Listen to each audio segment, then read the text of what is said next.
Welcome back to our channel honour of commerce. నేను మీ సుమ. ఈరోజు degree second year లో corporate accounting అనే subject లో మనం వాల్యుయేషన్ ఆఫ్ గుడ్ విల్ అనేవి మనం ఆ మీనింగ్ చెప్పాము, సమ్స్ చాలా తీసుకున్నాం. దానిలో నెక్స్ట్ మనం చూస్తే కనుక నెక్స్ట్ మోడల్ ఎలా అడుగుతున్నాడు, ఇది ఎగ్జామ్ పాయింట్ ఆఫ్ వ్యూ చాలా ఇంపార్టెంట్. యాన్యుటీ మెథడ్ ఇక్కడ రాసిన ప్రాబ్లం అనేది ఒకసారి చదువుకుని దాని ఎక్స్ప్లెనేషన్ అనేది ఇద్దాం. From the following information, compute goodwill as per annuity method. ఇక్కడ మనకి ఏ మెథడ్ అడుగుతున్నాడంటే goodwill వాల్యుయేషన్ చేయండి annuity మెథడ్ ప్రకారం అంటున్నాడు. First point, average capital employed rupees 14 lakhs. Capital employed ఇచ్చాడు 14 lakhs. Next normal rate of profit is 10%.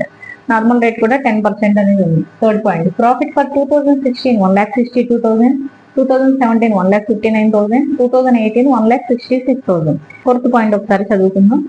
Profit for 2017 has been arrived after writing off abnormal loss rupees 12,000.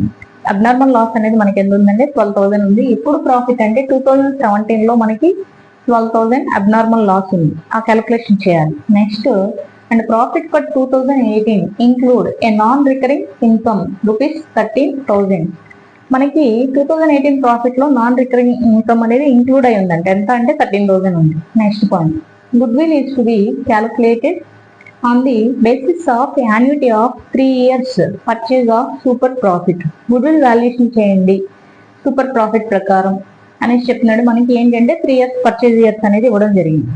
కాబట్టి ఈ విధంగా మనం problem అనేది చేయాల్సి ఉంటుంది. స్టార్టింగ్ మన గుడ్ విల్ వాల్యుయేషన్ అనేది చేయడం కోసం మనం ఏంటి అంటే ఫస్ట్ యావరేజ్ ప్రాఫిట్ అనేది క్యాలిక్యులేట్ చేయాలి. యావరేజ్ ప్రాఫిట్ క్యాలిక్యులేట్ చేయడానికి మనకి ఏంటంటే formula average profit is equal to total profit by number of years. అయితే మనకి యావరేజ్ ప్రాఫిట్ చేయడానికి టోటల్ ప్రాఫిట్ లో ఇక్కడ అడ్జస్ట్మెంట్స్ అనేవి ఉన్నాయి. ప్రాఫిట్ కి సంబంధించి కొన్ని అడ్జస్ట్మెంట్స్ ఉన్నాయి కాబట్టి ఆ అడ్జస్ట్మెంట్ చేశాక యావరేజ్ ప్రాఫిట్ అనేది కనుక్కున్నాం. కాబట్టి ఇక్కడ నేను ఫార్మాట్ తీసుకున్నాను, పర్టికులర్స్ అమౌంట్ అనేసి తీసుకోవడం జరిగింది. ఫస్ట్ మనకున్నది ప్రాఫిట్ ఏంటి అంటే 2016. కాబట్టి ప్రాఫిట్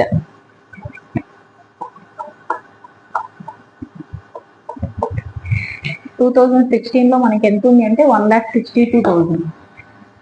అడ్జస్ట్మెంట్ లేనప్పుడు డైరెక్ట్ గా మనం అవుటర్ కాలమ్ లో తీసుకుంటాం. Next profit for 2017.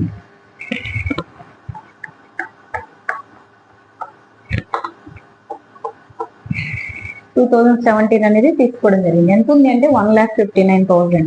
దీన్ని మనం ఇన్నర్ కాలమ్ లో తీసుకోవాలి. ఎందుకు ఇటువైపు తీసుకున్నామంటే అడ్జస్ట్మెంట్ ఉంది. ఏముంది అంటే మనకి abnormal loss. Profit for 2017 has been arrived after writing off abnormal loss of rupees 12,000. Abnormal loss ఉంది కాబట్టి దాన్ని మనం ఇక్కడ ఏం చేయాలంటే యాడ్ చేయాలి. Add abnormal loss. Abnormal loss ఎప్పుడు వచ్చినా కూడా మనం దీనికి యాడ్ చేయాల్సి ఉంటుంది. ఎంత ఉంది అంటే మనకి 12,000.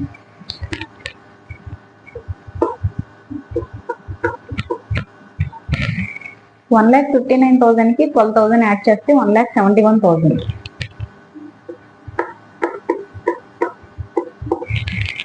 నెక్స్ట్ 2018 కి సంబంధించి ప్రాఫిట్ 1,66 ఉంది కాబట్టి అది రాదు. ప్రాఫిట్ 2018 ఎంత ఉంది అంటే 1,66,000. 1,66,000 కూడా మనం ఇన్నర్ కాలమ్ లో రాసాం. ఎందుకని రాసాము అంటే మనకి ఇక్కడ 13,000 నాన్ రికరింగ్ ఇన్కమ్ అనేది ఉంది. ఆ నాన్ రికరింగ్ ఇన్కమ్ అనేది ఇంక్లూడ్ అయింది. ఇంక్లూడ్ అయి ఉన్నదాన్ని మనం మైనస్ చేసుకోవాలి. లెస్ నాన్ రికరింగ్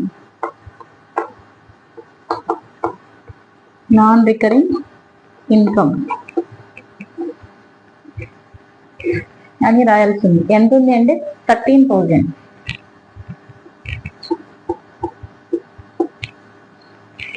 మైనస్ చేస్తే మనకి 1,53,000.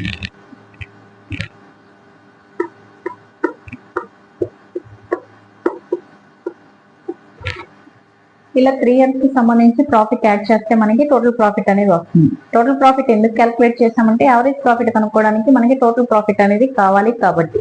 ఇప్పుడు మనం ఏం చేద్దామంటే యావరేజ్ ప్రాఫిట్ కి ఫార్ములా అనేది రాసుకుందాం.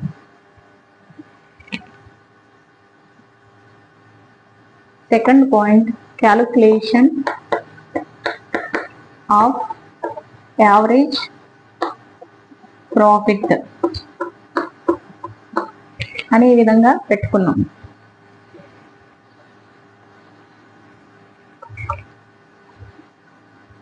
యావరేజ్ ప్రాఫిట్ అనేది క్యాలిక్యులేట్ చేయడానికి ఫార్ములా ఏంటి అంటే average profit is equal to total profit by number of years. Average profit is equal total profit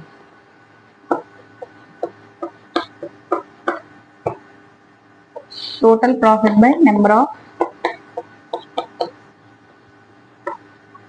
years. ఈ విధంగా రాసుకున్నాం. మనకి టోటల్ ప్రాఫిట్ ఎంత వచ్చింది అంటే 4,86,000.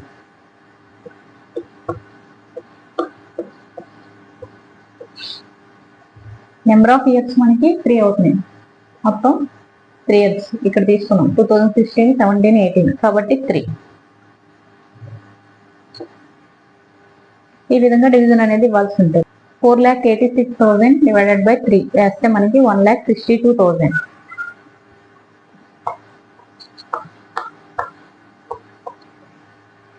ఇది మనకి యావరేజ్ ప్రాఫిట్. దీని తర్వాత మనం సూపర్ ప్రాఫిట్ కనుక్కొని వాల్యుయేషన్ ఆఫ్ గుడ్ విల్ చేయాలి. అలాగే థర్డ్ పాయింట్ ఏంటి అంటే calculation of normal profit. Average profit calculate చేశాక నార్మల్ ప్రాఫిట్ అనేది క్యాలిక్యులేట్ చేయాలి. కాబట్టి ఫార్ములా అనేది రాస్తాం. Normal profit is equal to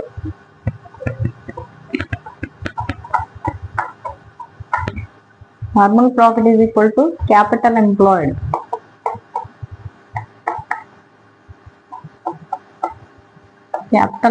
into normal rate.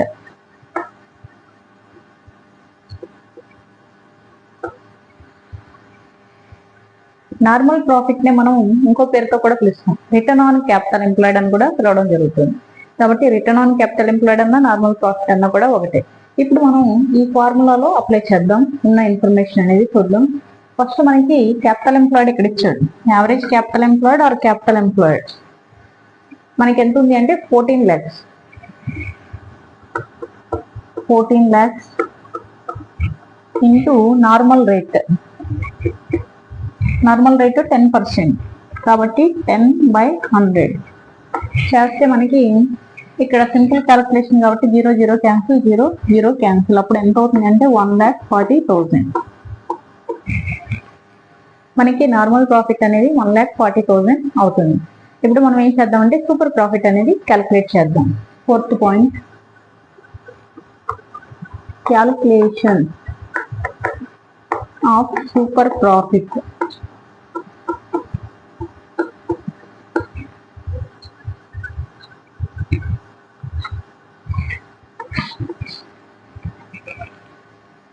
Calculation of super profit. Super profit formula ఏంటంటే super profit is equal to average profit minus normal profit. Super profit is equal average profit minus normal profit. ఈ విధంగా తీసుకోవాలి. Average profit calculate చేసినప్పుడు మనకి ఇంతకు ముందు ఎంత వచ్చిందంటే 1,62,000. అలాగే నార్మల్ ప్రాఫిట్ 1,40,000. ఈ రెండు మైనస్ చేస్తే 22,000. దీన్ని ఏమంటామంటే సూపర్ ప్రాఫిట్ అనేసి అంటాం. ఈ విధంగా మనం సూపర్ ప్రాఫిట్ అనేది క్యాలిక్యులేట్ చేయాలి. ఇప్పుడు ఇక్కడ మనకి 5th పాయింట్ చూస్తే good will is to be calculated on the basis of annuity of 3 years purchase of super profit. 3 years purchase నుంచి మనం క్యాలిక్యులేట్ చేయాల్సింది. ఇప్పుడు గుడ్ విల్ వాల్యుయేషన్ అనేది మనం ఏ విధంగా చేయాలి అంటే ఇక్కడ ఇచ్చాడు. Good will is to be calculated on the basis of annuity of 3 years purchase of super profit. Super profit ప్రకారం మనం ఏంటి అంటే 3 years పర్చేజ్ ఇయర్ తీసుకుని యాన్యుటీ ఫ్యాక్టర్ అనేది క్యాలిక్యులేట్ చేసి గుడ్ విల్ వాల్యుయేషన్ అనేది చేయాల్సి ఉంటుంది. అంటే మనకి లెక్కలో యాన్యుటీ ఫ్యాక్టర్ ఉన్నప్పుడు మనం యాన్యుటీ ఫ్యాక్టర్ అనేది క్యాలిక్యులేట్ చేయాల్సి ఉంటుంది. దానికి ఒక ఫార్ములా కూడా మనం చెప్పాం. కాబట్టి ఇప్పుడు ఆ ఫార్ములా అనేది రాసుకుని యాన్యుటీ ఫ్యాక్టర్ ఫైండ్ అవుట్ చేశాక గుడ్ విల్ వాల్యుయేషన్ అనేది చేద్దాం. Calculation. 5th point calculation of annuity factor.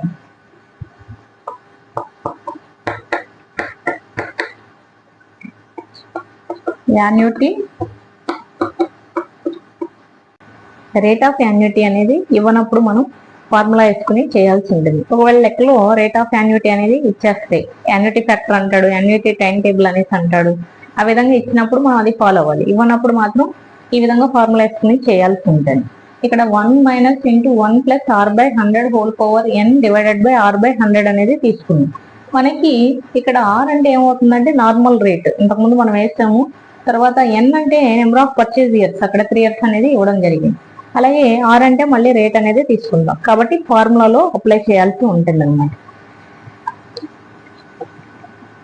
1 minus 1 plus are అంటే రేట్ అన్నాం, ఎంత అంటే 10 బై 100 హోల్ పవర్ n అంటే 3 number of purchase years divided by మళ్ళీ ఆర్ అంటే మనకి 10 బై 100. ఈ విధంగా ఫార్ములాలో అప్లై చేయాల్సి ఉంటుంది అనమాట ఉన్న ఇన్ఫర్మేషన్. ఈ క్యాలిక్యులేషన్ అనేది మనం అటువైపున చేద్దాం.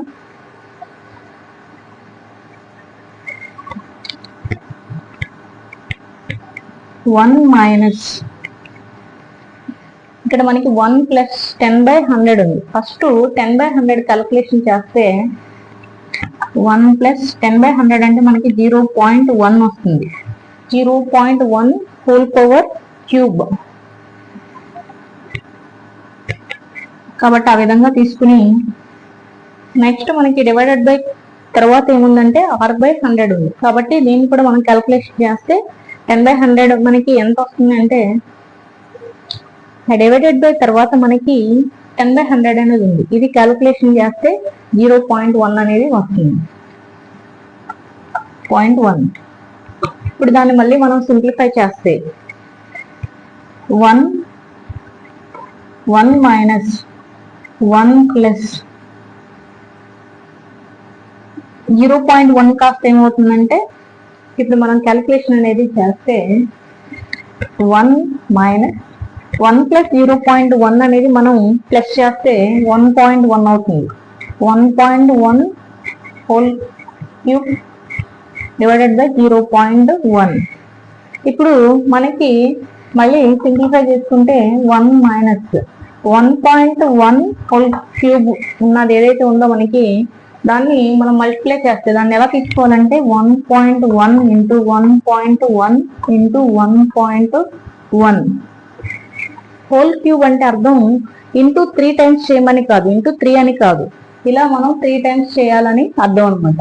కాబట్టి ఆ విధంగా తీసుకుని మళ్ళీ మనం 0.1 అనేది తీసుకుంటాం. అప్పుడు మనకి 1 మైనస్ 1 పాయింట్ ఇదంతా క్యాలిక్యులేషన్ చేస్తే 331 అనేది రావడం జరుగుతుంది. ఇప్పుడు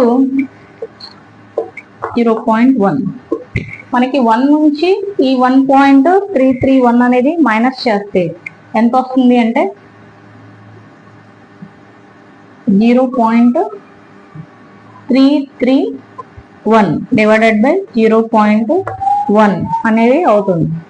ఇప్పుడు మనం డివిజన్ అనేది ఇచ్చినప్పుడు అప్పుడు ఎంత అవుతుంది అంటే 3.31. ఈ విధంగా యాన్యుటీ ఫ్యాక్టర్ అనేది ఇవ్వనప్పుడు చేసుకోవాలి. ఫ్యాక్టర్ ఇస్తే డైరెక్ట్ గా ఈ 3.31 ఇంటూ మనం సూపర్ ప్రాఫిట్ అనేది వేసుకుంటే అయిపోతుంది. ఇవ్వనప్పుడు మాత్రం ఈ క్యాలిక్యులేషన్ అంతా కూడా చేసుకోవాల్సి ఉంటుంది. ఇప్పుడు మనకి ఏంటంటే గుడ్ విల్ వాల్యుయేషన్ అనేది యాన్యుటీ ఫ్యాక్టర్ యాన్యుటీ ప్రకారం చేయమని చెప్తున్నారు. Therefore good will is equal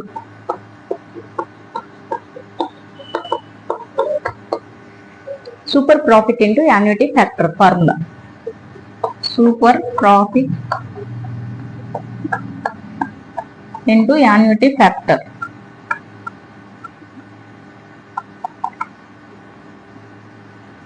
ఈ విధంగా రాయాల్సింది. సూపర్ ప్రాఫిట్ అంటే ఆల్రెడీ చేసాం మనం, ఇక్కడ వచ్చింది. సూపర్ ప్రాఫిట్ అంటే ఈ వాల్యూ 22,000 ఇంటూ 3.31 యాన్యుటీ ఫ్యాక్టర్.